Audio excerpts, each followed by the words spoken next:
안녕하세요. 하와이 데저택입니다. 5분 안에 끝나지 않는 5분 컷, 하루 5분으로 갓생살기. 오늘은 라이언 부시의 마음 설계자에 담겨있는 내용 중에서 여러분들과 함께 생각해보고 싶은 부분을 말씀드리고자 합니다. 여러분, 지금이 2084년의 어느 날이라고 해보겠습니다.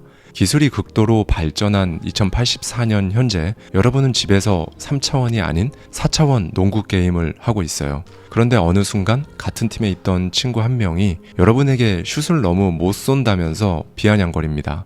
그 말을 들은 여러분은 순간적으로 열이 확 받죠. 그리고는 곧장 신경망을 통해 두뇌를 빠르게 조정할 수 있는 어플리케이션을 실행합니다. 새로 출시된 기능인 자동 반응 시스템을 통해 여러분은 즉각적으로 열받고 다른 사람들 앞에서 여러분에게 비아냥된 그 친구에게 복수하고 싶은 감정들을 여러분과 그냥 무관한 일로 만들어 버렸어요. 2084년 지금은 본인의 두뇌를 직접 수정하는 기술이 개발되어서 우리를 괴롭히는 소위 욱하는 성격을 제거할 수 있을 것이라는 이런 상상은 어쩌면 매우 합리적일 것 같습니다. 그런데 2023년을 살아가는 지금 우리는 이렇게 몇 번의 클릭만으로 우리의 정신적인 버그들을 제거할 수가 없죠. 그렇다고 해서 이걸 위해 미래의 기술이 실제로 개발될 때까지 수십 년을 기다릴 필요는 없습니다. 왜냐하면 우리 인간은 제가 그리고 여러분이 생각하는 것만큼 무기력하지 않거든요. 그냥 오늘부터 여러분은 스스로를 괴롭히는 원초적인 행동, 감정적 반응, 여러 가지 편향들을 수정하고 재구성할 수 있습니다. 그 중에서도 오늘 저는 우리는 왜 항상 자제를 못하나 라는 부분에 대해 여러분들께 말씀드리고자 해요. 저자는 이걸 자기 지배력이라고 표현하는데요. 저도 그리고 이 영상을 시청하고 계시는 저의 구독자님들께서도 이런 의문 한 번쯤은 가져보셨을 겁니다. 난 왜 이렇게 자제력이 없지? 그때 내가 자제를 했어야 됐는데 그거 자제를 못해서 지금 이 지경까지 왔네. 이런 의문들 말이죠. 여러분은 매일 마음속에서 수많은 선택에 직면하실 겁니다. 책을 읽을까? 게임을 할까? 운동을 할까? 아니면 나가서 술을 마실까? 그냥 잠이나 잘까? 아니면 집에서 아이들과 시간을 보낼까? 이런 질문들은 사실 여러분 마음속에서 벌어지는 2개 이상의 충동이 싸우고 있다는 겁니다.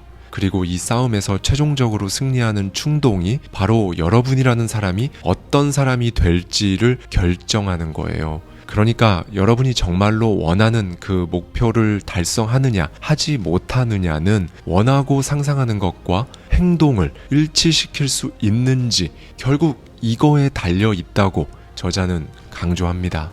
자기 통제 혹은 자기 조절은 이 행동이라는 영역의 정점에 있기 때문에 결국 자기 지배력을 결정하는 마지막 조각이라고 하는데요. 그러니까 여러분이 진정으로 원하는 것을 찾으신 다음 목표 설정까지 완료하셨다면 이제 마지막으로 딱 하나 남은 게 있습니다. 바로 그 목표에 맞게 행동하는 거예요. 그러기 위해서는 정해진 목표에 완전히 반대되는 충동들을 억제하는 능력이 필요하겠죠. 저자는 이 자제력이 뛰어난 사람들에게서 보여지는 일관된 특징이 있다고 합니다. 이들은 더 건강하게 먹고 더 많이 운동하고 더 잘 자고 충동적 소비를 줄이고 술과 담배를 멀리하고 신체적, 정신적으로 더 건강하다는 거예요. 반대로 자제력 부족은 폭력과 범죄 같은 심각한 행동뿐만 아니라 만성적인 불안, 폭발적인 분노, 우울증, 편집증, 섭식장애, 강박증 등 여러 가지 정신적인 장애와 깊이 관련되어 있다고 합니다. 참고로 이건 그냥 저자의 생각이 아니고요. 수많은 연구 결과 도출된 결과값입니다. 그리고 이 자제력 점수를 통해 IQ나 모의고사 점수보다 대학 성적을 더 정확하게 예측할 수도 있다고 하고요. 자제력 점수가 높은 사람들은 더 바람직한 인간관계를 맺고 재정적으로 더 건전하며 삶의 만족도가 더 높습니다. 수시로 유혹에 빠지는 사람들은 여러 가지 부정적인 감정과 죄책감을 경험하지만 자제력이 뛰어난 사람들은 삶을 조금 더 즐겁게 살아간다고 하고요. 만약 여러분이 지금까지 살아오면서 그 분야에서 꽤 긍정적인 결과를 이루셨다면 그건 굉장히 높은 확률로 자제력과 높은 상관관계가 있을 겁니다.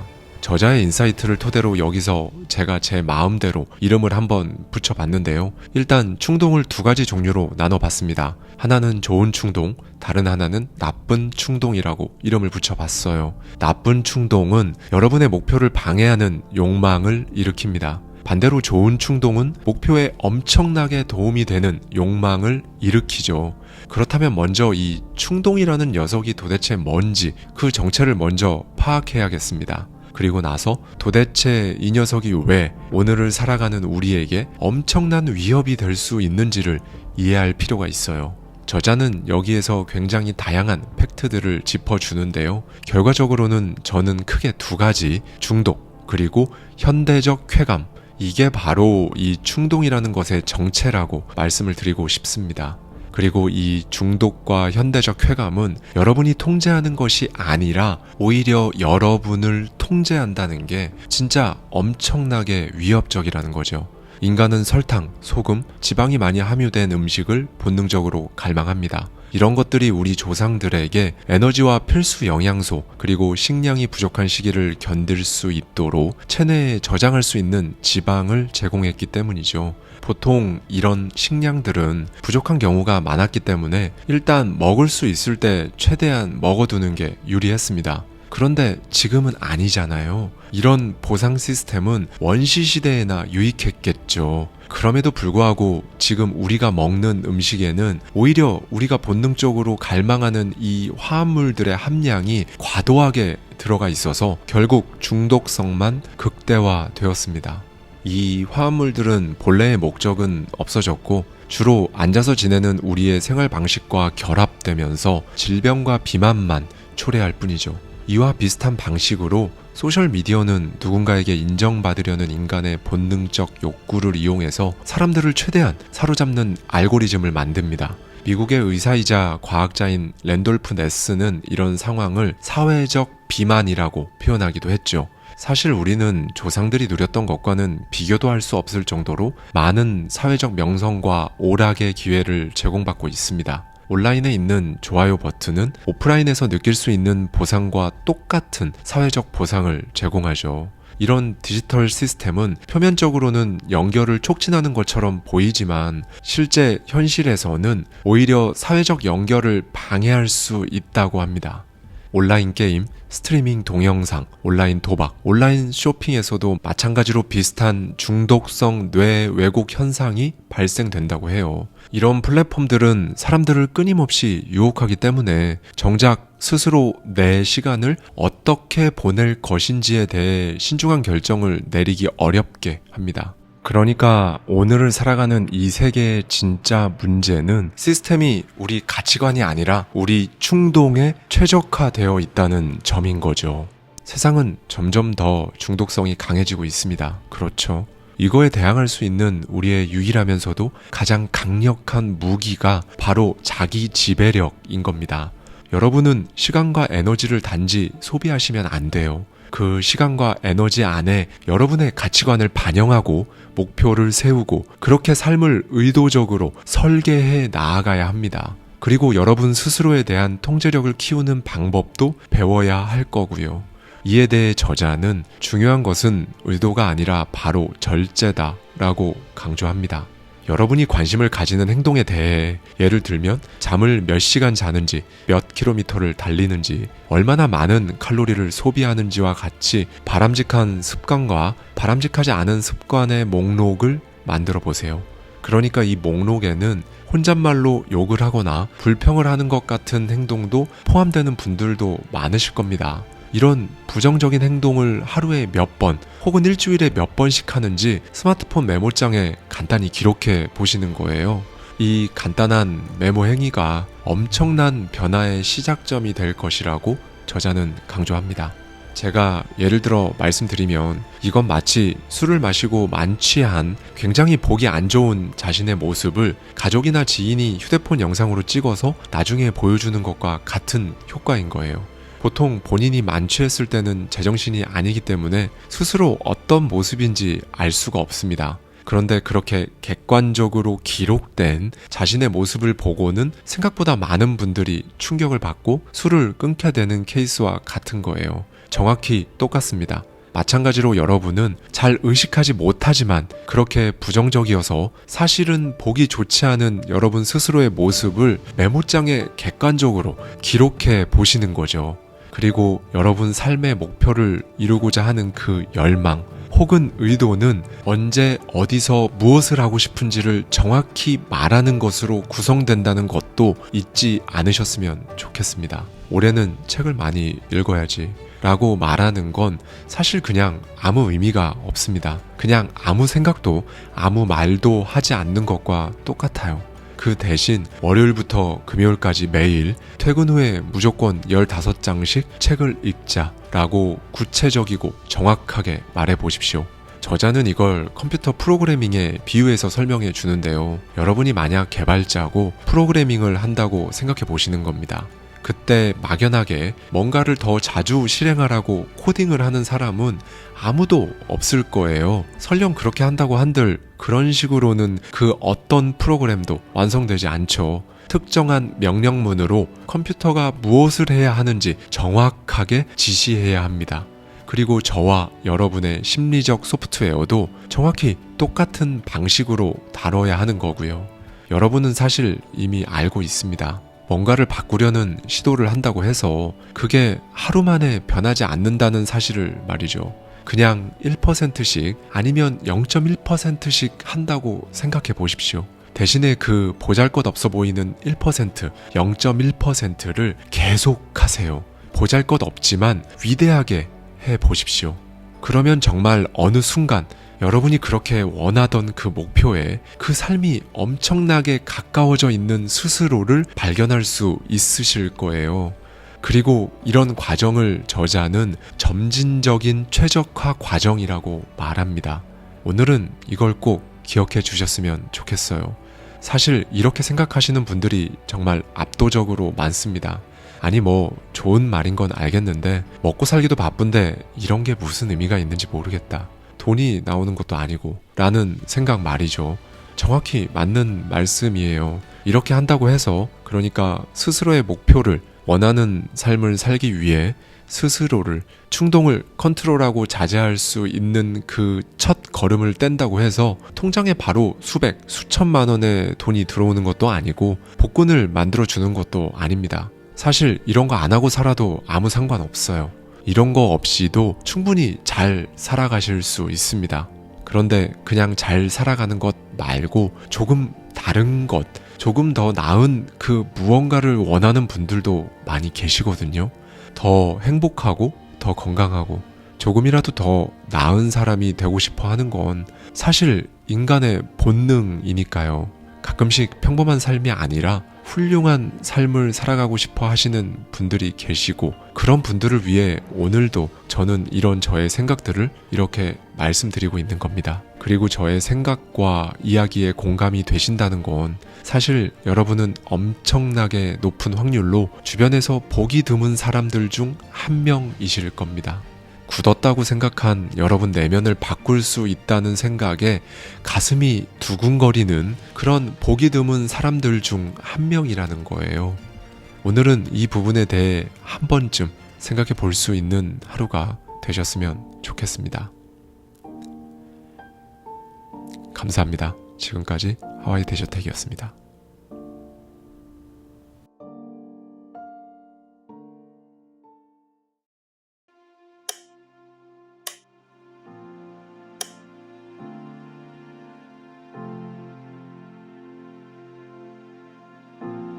안녕하세요. 하와이 대저택입니다. 5분 안에 끝나지 않는 5분 컷, 하루 5분으로 갓생 살기. 오늘은 에이미 허먼의 예술가의 해법에 담겨있는 내용 중에서 여러분들과 함께 생각해보고 싶은 부분을 말씀드리고자 합니다. 여러분, 우리는 사실 정말 누구나 그리고 언제든 문제를 겪습니다. 그렇기 때문에 이 문제 해결이라는 게 당연하게도 중요한 생존 능력 중 하나인 거겠죠. 그런데 복잡한 기술 중심 세계에서 살아가는 오늘날에는 우리의 문제 해결 능력에 과부하가 걸릴 때가 많습니다. 생각해보면 굉장히 특이한 상황이기도 한데요. 인류 역사상 처음으로 전 세계에 걸쳐 엄청나게 많은 사람이 똑같은 친구를 두고 있죠. 애플의 시리 같은 것들을 말씀드리는 겁니다. 우리는 이미 인공지능에 어쩌면 꽤 의존하며 살아가고 있는데 이제는 심지어 상상력까지 인공지능에 의존하기도 하죠. 인터넷이 이렇게 바로바로 정답을 토해내는 사이에 우리의 추론 능력은 소리 없이 약해지고 퇴화하고 있는지도 모릅니다. 구글이나 네이버가 있는데 문제 해결하는 법을 왜 배워야 하나는 의견들이 바로 이런 거죠. 그런데 안타깝지만 어떤 재난이 발생할 때마다 검색창에 문제를 넣는다고 바로 정답이 나오지는 않습니다. 그리고 문제는 사실 언제든 발생하죠. 이 부분은 예전에 제가 말씀드린 적이 있는데요. 여러분, 사실 문제는 원래 처음부터 있는 거예요. 조명 하나 없이 완전히 깜깜한 불 꺼진 커다란 창고를 예로 들어 말씀드렸었는데요. 사실 그 창고는 문제로 가득 차 있는 창고거든요. 그리고 그 창고의 이름은 인생입니다. 그런데 우리가 손전등 하나를 들고 여기 그리고 저기를 비출 때마다 문제가 보이죠. 그리고 우리는 그제서야 문제가 나타났다, 문제가 또 나타났다, 문제가 뭐 줄줄이 계속 생긴다 라고 인식합니다.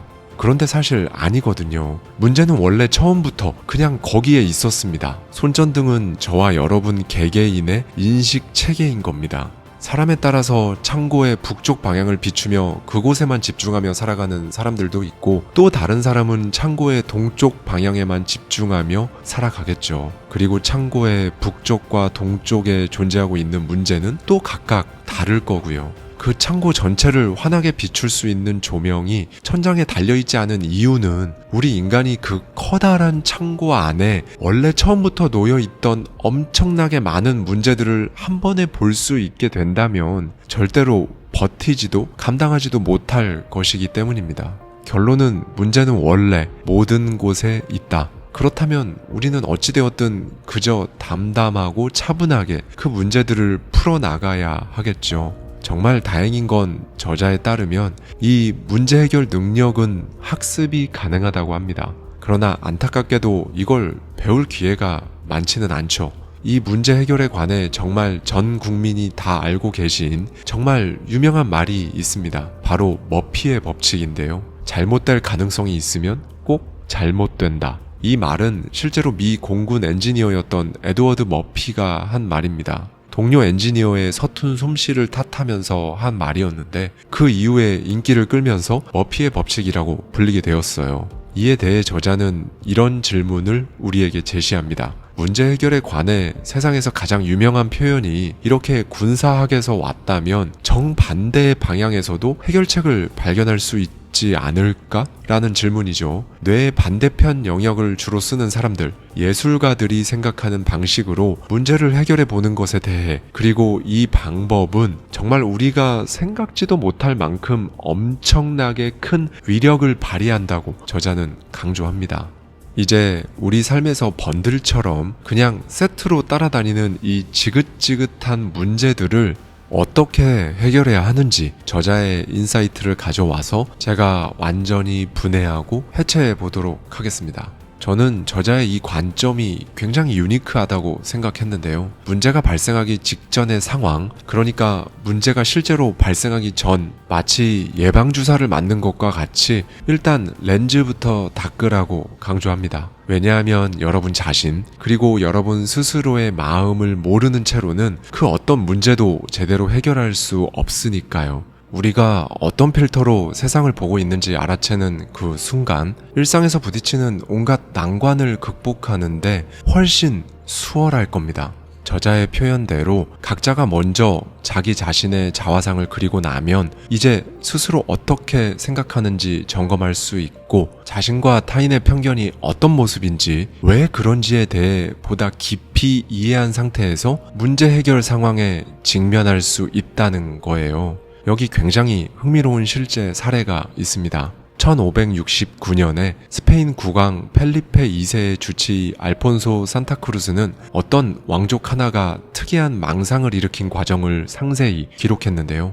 평소 명석하고 사리 분별을 잘했던 이 사람은 어느 날 깨어나 보니 자신이 완전히 다른 사람이 되어 있다고 스스로 믿고 있는 거죠.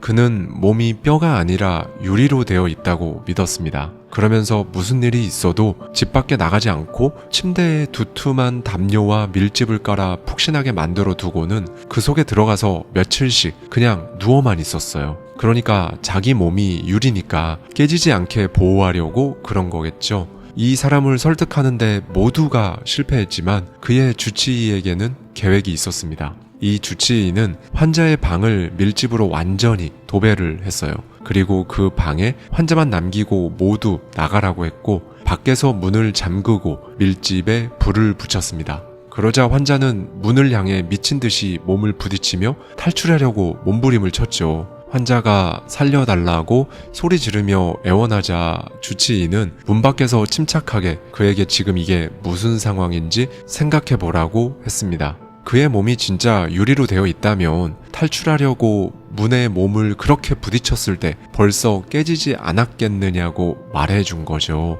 그 순간 이 환자는 바로 알아들었습니다. 그는 자기 몸이 유리로 되어 있지 않다는 것을 깨달았고 바로 구조되었어요. 신기한 건 몸이 유리로 되어 있다는 이런 공포 증상은 역사상 이 사람 한 명만 있었던 게 아니라는 겁니다. 중세부터 19세기까지 널리 퍼져 있어서 심리학에서는 유리망상이라는 정식 명칭도 얻었으니까요. 요즘은 과학이 발전해서 자기 몸이 유리뼈대로 되어 있다고 믿는 사람은 없어졌지만 여전히 사람들은 온갖 망상 속에서 살아갑니다. 과대망상을 보이는 사람은 자기를 실제보다 더 착하고 똑똑하고 너그럽다고 믿고 남들이 자기를 어떻게 보는지 모르죠. 2013년에 교도소 수감자를 대상으로 한 연구에서는 엄청난 폭력성을 지닌 범죄자가 자신이 일반 시민들보다 더 친절하고 진실할 뿐만 아니라 준법 정신이 부족하지도 않다고 여기는 것으로 나타났습니다. 그러니까 이 망상이라는 건 어떤 사람이 생각하는 자기 모습과 현실의 모습 사이에 연결이 끊긴 상태라는 거예요. 자의식이 결핍된 상태인 겁니다. 그런데 충격적인 건 대다수의 사람들이 자의식 결핍 상태라는 거예요. 심리학자 타샤 유리크는 전체 인구의 95%가 자의식이 있다고 스스로 믿고 있지만 실제로는 10에서 15%만 자의식이 있다는 연구 결과를 발표하기도 했습니다. 그럼 기업의 리더들은 다를까요? 아니요, 더 심각합니다. 글로벌 경영 컨설팅 그룹에 따르면 기업의 경영진 1만 7천 명을 분석한 결과 이들 중 딱 4%만 정말로 자의식을 가졌다는 결과를 발표했어요. 역사상 유례없는 정보 과잉의 시대에 살고 있는 우리는 정작 왜 자기 자신에 대해서는 이렇게도 모를까요? 저자는 이에 대해 답은 단순하다. 무지한 채로 머물고 싶기 때문이다 라고 말합니다. 행동과학에서 인간은 누구나 선택적 진실을 추구한다고 설명하는데요. 그래야 마음이 편해지기 때문이라고 합니다. 그러니까 이걸 쉽게 말씀드리면 누구나 자신의 신념을 소위 연대 보증해주는 사람들에게 둘러싸인 채로 살고 싶어 한다는 거예요.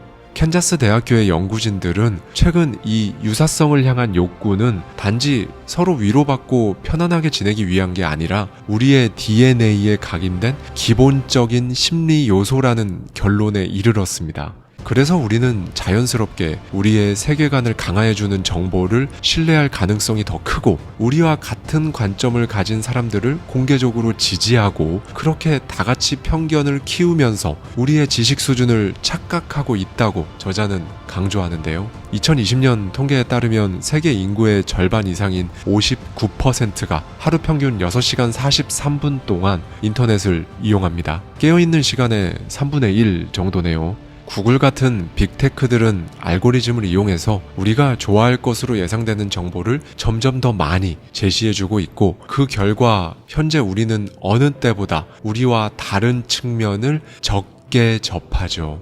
그런데 사실 문제 해결의 첫 단계는 문제를 인식하는 겁니다.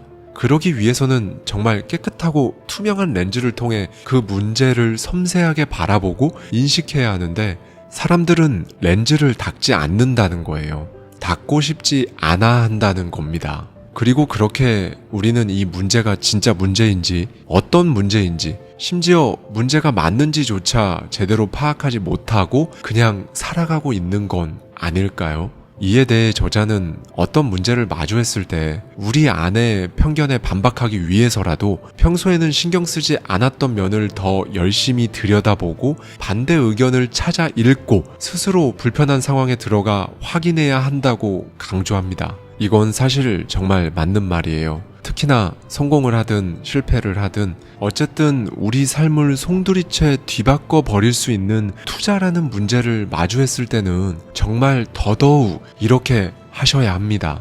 여러분, 사실 우리는 싫어하는 것에서 꽤 많은 것들을 배울 수 있습니다. 심리학자 칼 융은 무엇이 거슬리는지 알면 자기를 더 잘 이해할 수 있다고 믿었죠. 칼 융은 이런 부정적인 감정, 의견, 편향들은 주로 우리 성격의 그림자이고 무의식의 어둠 속에 살고 있다고 했습니다. 그런데 칼 융은 바로 그 그림자 속에 창조성과 통찰력의 원천이 숨어 있다고 믿었고요. 사실 기술이 발전하면서 이제 모두가 각자의 독방 안에 갇혀서 개성화의 여지가 거의 사라지고 있습니다. 여기에서 빠져나오려면 여러분이 무엇을 싫어하는지 돌아보고 이해하고자 하는 결정을 의식적으로 내려야 해요. 그렇게 하기 위해서는 낯익은 것만 보면서 살 수는 없겠죠. 낯선 것을 찾아야 합니다. 그리고 그렇게 성장하는 거예요. 안전지대에서 벗어나는 연습을 해보십시오. 평소라면 하지 않았을 생각이나 행동을 한번 해보세요. 시간을 들여서 어떤 현상의 이면을 들여다보시라는 겁니다. 여러분이 끌리는 대상과 싫어하는 대상, 여러분이 인정하는 대상과 도저히 인정할 수 없는 것들을 명확하게 알아야 여러분 스스로의 모습을 더 정확히 그려볼 수 있으니까요. 그리고 마지막으로 좋아하는 것과 싫어하는 것의 이유를 진지하게 생각해 보십시오. 이건 정말 중요합니다. 이걸 제대로 생각하지 않으면 어떤 일이 일어나는지 말씀을 드릴게요. 보통 이렇게들 많이 하시죠. 어깨를 으쓱하며 모르겠어, 그냥 싫어. 이건 귀찮아서일 수도 있지만 정말 많은 분들이 실제로 그냥 모른다 라고 생각하고 말한 후 거기서 끝냅니다. 멘탈 코치인 리베카 클레멘츠는 이거에 대해 모른다는 말은 알려고 노력하지 않기 위한 구실이자 핑계라고 설명하는데요. 이런 태도는 각자의 잠재의식을 셀프로 심각하게 방해하는 것이라고 합니다. 그러니까 이 모른다는 말이 입 밖으로 나올 때 실제로 무슨 일이 벌어지는지 말씀을 드리면 우리 뇌가 더 이상 알려고 하지 않는다는 거예요. 인간은 본래 알아채고 적용하고 행동하고 반복하는 존재거든요. 우리는 이렇게 무언가를 알아채도록 타고났고 그게 본능인데 답을 찾으려고 애쓰지 않는다면 삶을 변화시킬 중요한 순간을 스스로 가로막습니다. 이게 바로 제가 항상 말씀드려왔던 부분과 정확히 일치하는데요. 여러분은 평생 여러분 스스로를 방해하면서 살고 계시다는 걸 말씀드리는 겁니다. 모른다 라고 말하면서 자기 마음을 진지하게 들여다보지 않으면 여러분의 본능을 존중하지 않으시는 거예요. 그리고 문제를, 상황을 진지하게 들여다볼 수 있는 기회를 놓칠 수 있습니다. 무엇보다 가장 심각한 건 그 문제와 상황에 대한 통제력을 남에게 넘기게 된다는 거예요. 오늘은 이걸 꼭 기억해 주셨으면 좋겠습니다. 오늘 여러분께 말씀드렸던 내용들에 대해 앞으로 딱 며칠만 진지하게 생각해 보세요. 이런 감정이 어디에서 시작되는지, 무엇이 이런 감정을 촉발하는지, 이런 감정은 결국 여러분이 세상을 보는 관점을 무슨 색으로 물들이는지에 대해서 말이죠. 그리고 이 질문에 스스로 답을 해 보십시오. 속마음으로 대답해도 좋고 손으로 직접 써보셔도 좋아요. 이 질문에 대해 오래도록 그리고 진지하게 고민할수록 살아가며 엄청나게 많은 문제들을 마주해야 할 스스로에 대해 훨씬 더 명확하게 이해할 수 있을 겁니다. 그리고 마지막으로 오늘도 변함없이 드리고 싶은 말씀은 이 과정들을 거치셨다면 그냥 해야 합니다. 저자 역시 저와 정확히 같은 메시지를 전하는데요. 통과하는 수밖에 다른 길이 없다 라고 말이죠. 하다가 계획대로 잘 안 되실 겁니다. 실수를 해서 막 금이 갈 수도 있을 거예요. 다시 하면 됩니다. 그땐 그 금이 간 부분을 다시 붙이면 되는 거예요. 대신에 그 부분을 금으로 메우십시오. 실수를 금으로 메우기. 오늘은 이 부분에 대해 한 번쯤 생각해 볼 수 있는 하루가 되셨으면 좋겠습니다. 감사합니다. 지금까지 하와이 대저택이었습니다.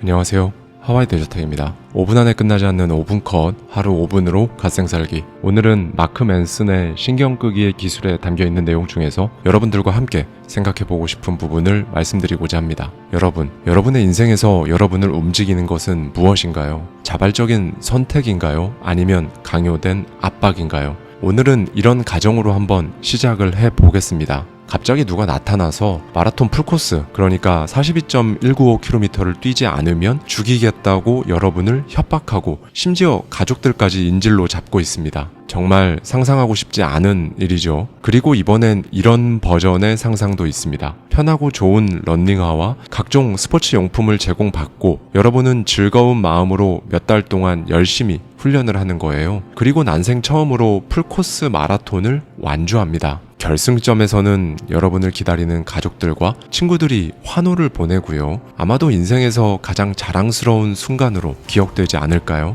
똑같은 사람이 똑같이 42.195km를 뛰고 똑같은 신체적 고통이 온몸으로 퍼졌을 겁니다. 그런데 자발적으로 선택하고 준비했을 때는 인생에서 가장 빛나는 순간이 되는데 억지로 했을 때는 인생에서 가장 처참하고 괴로운 경험으로 기억되는 거죠. 죽을 것 같이 괴로운 기분을 느낄 것인지, 설레어서 가끔은 심장이 터질 것 같은 솟구치는 기운을 느낄 것인지. 그런데 정말 아이러니한 건 그냥 우리가 이 둘 중 하나를 선택할 수 있다는 겁니다. 보다 정확히는 이건 내 선택이니 내 책임이다 라는 마음을 먹는 소프트웨어가 있는지 여부예요. 혹시 여러분이 지금 무언가로 인해 괴롭거나 처참한 기분을 느끼고 있다면 그건 여러분이 지금 이 상황을, 그리고 여러분 스스로를 통제할 수 없다고 여기기 때문일 겁니다. 그러니까 내 능력으로는 해결할 수 없는 문제, 내 선택과는 무관하게 억지로 떠맡은 문제가 있다고 생각하기 때문이에요.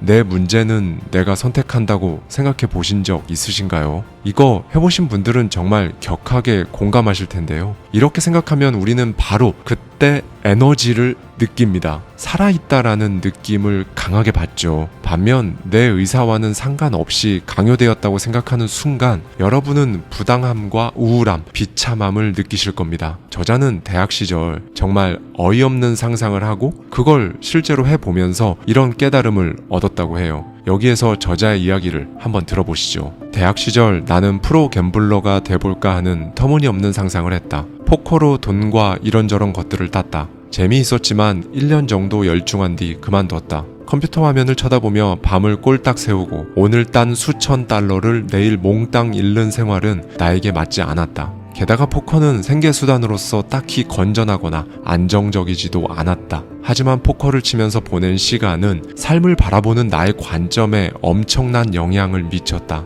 포커의 매력은 언제나 운이 얽혀 있지만 운이 게임의 장기적인 결과를 좌우하지는 않는다는 점이다. 나쁜 카드를 받은 사람이 좋은 카드를 받은 사람을 이길 수 있다. 물론 좋은 카드를 받은 사람이 승리할 가능성이 크다. 하지만 결국 승자는 각 선수가 게임 중에 어떤 선택을 하느냐에 따라 결정된다. 나는 같은 관점으로 삶을 바라본다. 우리 모두가 카드를 받는다. 어떤 이는 남들보다 좋은 카드를 받는다. 그러니 사람들은 자기가 받은 카드에만 신경이 팔려 망했다는 생각을 하기 십상이지만 사실 게임은 우리가 그 카드로 어떤 선택을 할 것인가, 위험을 얼마나 감수할 것인가, 어떤 결과를 받아들일 것인가에 달려있다. 주어진 상황에서 지속적으로 최선의 선택을 하는 사람이 결국엔 포커 게임의 승자가 된다. 삶도 마찬가지다. 최고의 카드를 받은 사람만이 승자가 된다는 법은 없다. 네, 여러분, 어떤 생각이 드셨나요? 저는 이 부분을 보면서 두 가지 포인트를 여러분들께 말씀드리고 싶었습니다. 우선 첫째로 세상에 그냥 일어나는 일은 없다는 거예요. 특히나 여러분이 원하시는 무언가를 향해 나아가고 있으시다면 그땐 정말 더더욱 정말 아무 이유 없이 말 그대로 그냥 일어나는 건 절대로 없습니다. 지금 갑자기 펼쳐진 이 상황이, 갑자기 만나게 된 이 사람이 목표를 향해 여러분이 걸어가고 있는 이 길과 전혀 상관없고 아무런 도움도 될 것 같지 않으시겠지만 나중에 보면 그때 그래서 이 일이 일어났었구나. 이게 되려고 그때 그 시점에 그 사람이 내 앞에 나타났던 거구나 라는 걸 정말 마지막 퍼즐 조각이 맞아 들어가듯이 딱 맞아 들어가는 걸 경험하실 수 있으실 거예요. 둘째는 처음 받아든 카드는 그냥 말 그대로 처음 받아든 카드라는 겁니다. 말 그대로 디폴트 값이죠. 사람마다 처음 이 세상에서 삶을 시작할 때 디폴트 값이 있습니다. 어떤 사람은 IQ가 높은 채로 피지컬이 우수하게 노래를 잘 부르거나 탁월한 미적 감각을 소유하고 있거나 손끝의 감각이 예민해서 무언가를 잘 만든다거나 언어적으로 우수하거나 수천 개의 항목들 중에 각자 다른 이 디폴트 값을 부여받는다는 거예요. 마치 처음 받아든 카드처럼 말이죠. 그런데 너무 많은 분들이 최초에 우리 삶을 시작하며 부여받은 이 디폴트 값이 고정된 것처럼 생각하고 살아가십니다. 살아가면서 생각하고 상상하며 목표를 향한 경험들을 하면서 이 각 항목별 능력치는 정말 다이나믹하게 변하거든요. 그런데 많은 분들이 그냥 이 디폴트 값이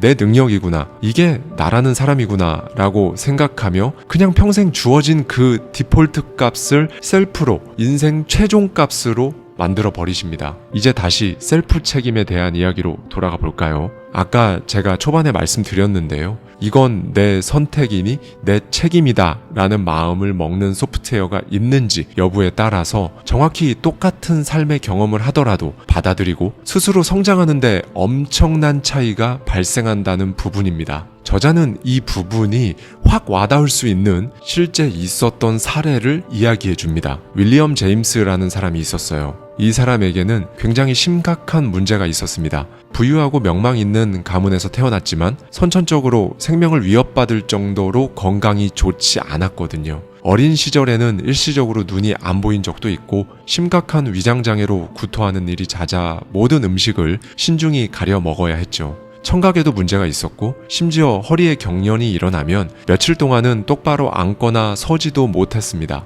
이런 이유로 제임스는 대부분의 시간을 집에서 보냈어요. 당연히 친구도 별로 없었고 학교에서도 그냥 그런 학생이었죠. 대신 그림을 그리며 하루를 보냈습니다. 제임스가 유일하게 좋아하고 잘한다고 느끼는 게 그림 그리기였거든요. 그런데 유감스럽게도 다른 사람들은 제임스가 그림을 잘 그린다고 생각하지 않았습니다. 성인이 되었을 때 그림을 팔아보려고도 했지만 정말 그 누구도 그의 작품을 사지 않았죠. 그렇게 시간은 흘러가고 나이는 먹어가니까 부유한 사업가였던 제임스의 아버지는 정말 심각하게 자신의 아들을 한심하게 생각하기 시작했습니다. 그 사이 남동생은 세계적인 소설가의 반열에 들어섰고 여동생도 훌륭한 작가가 되었으니까요. 완전히 집안의 애물단지가 된 겁니다.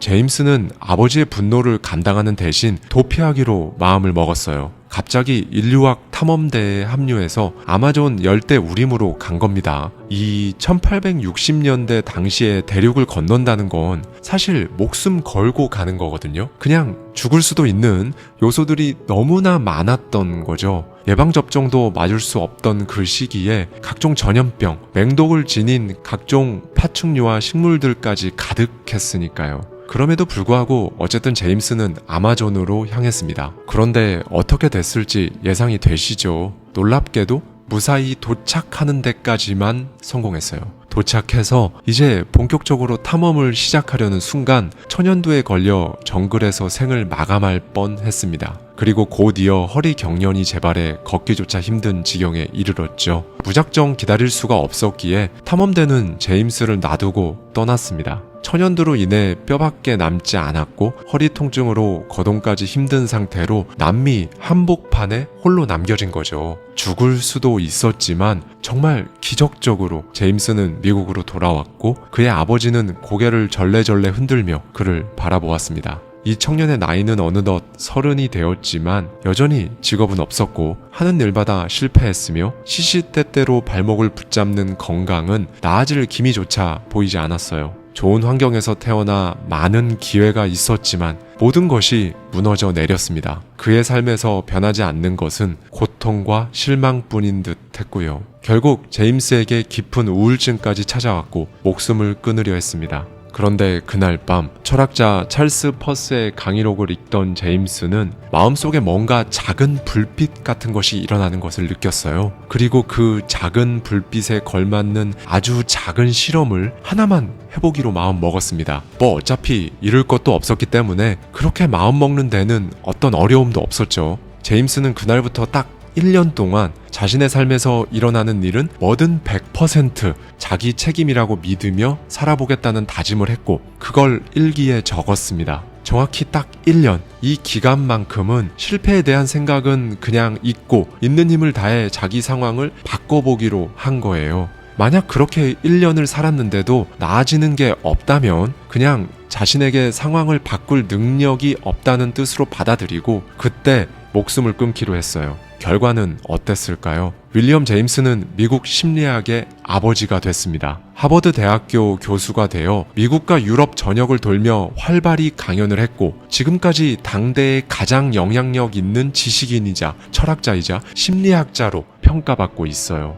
훗날 제임스는 죽으려던 날 밤 자신이 했던 그 작은 실행을 부활이라 일컬었고 그 덕에 모든 것을 이뤄낼 수 있었다고 회고했습니다. 윌리엄 제임스라는 사회 부적응자를 최고의 학자로 만든 것은 무엇이었을까요? 바로 내 삶에서 일어나는 일은 뭐든 100% 내 책임이다 라는 그 소프트웨어를 장착한 것이었습니다. 이에 대해 저자는 이렇게 강조합니다. 여기에 단순한 깨달음이 있다. 명심하라. 외부의 환경이 어떠하건 간에 내 삶에서 일어나는 일은 모두 내 책임이다. 우리에게 일어나는 일을 우리가 전부 통제할 수는 없다. 하지만 그 사건을 어떻게 해석하느냐, 그리고 거기에 어떻게 대응하느냐는 언제나 우리 마음에 달려있다. 우리가 알아채지 못한다고 할지라도 우리는 언제나 우리 경험에 책임이 있다. 없을 수가 없다. 삶에서 마주하는 문제를 의식적으로 해석하지 않기로 하는 건 역시 하나의 해석이다. 사건에 대응하지 않기로 하는 것도 일종의 대응이다.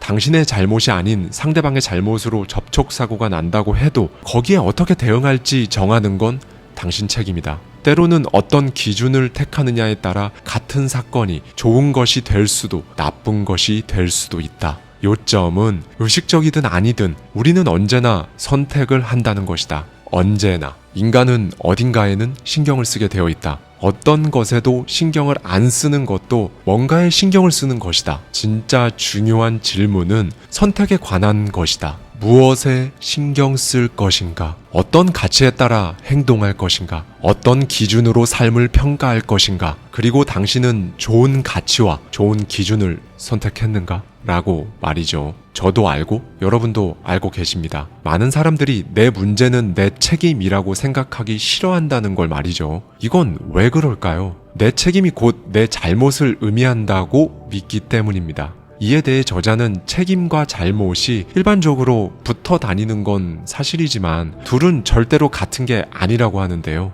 여기에서 일반적으로 책임과 잘못이 붙어 다닌다는 말은 무슨 뜻일까요? 예를 들면 이런 겁니다. 만약 누군가 가만히 정차해 있는 여러분의 차를 뒤에서 들이받으면 그건 명백하게 그 사람의 잘못이고 동시에 그 사람은 법적으로도 여러분에게 보상할 책임이 있죠. 설령 우발적 사고였다 해도 그건 그 사람의 책임이 맞습니다. 저자가 말하는 일반적으로 이 두 개가 붙어 다닌다는 표현은 바로 이런 거예요. 내가 사고를 쳤으면 내가 바로 잡아야 한다는 일반적인 사회적 통념이죠. 그런데 명백히 내 잘못이 아닌데도 내가 책임져야 하는 문제들이 있어요. 예를 들어 어느 날 아침 현관에 갓난아기가 놓여져 있다면 그 아이가 거기 있는 건 절대로 제 잘못이 아니지만 이제 이 아이를 어떻게 해야 할지 선택하는 것은 저의 책임인 겁니다. 어떤 선택을 하든 저의 선택과 관련된 일들이 발생할 테니까요.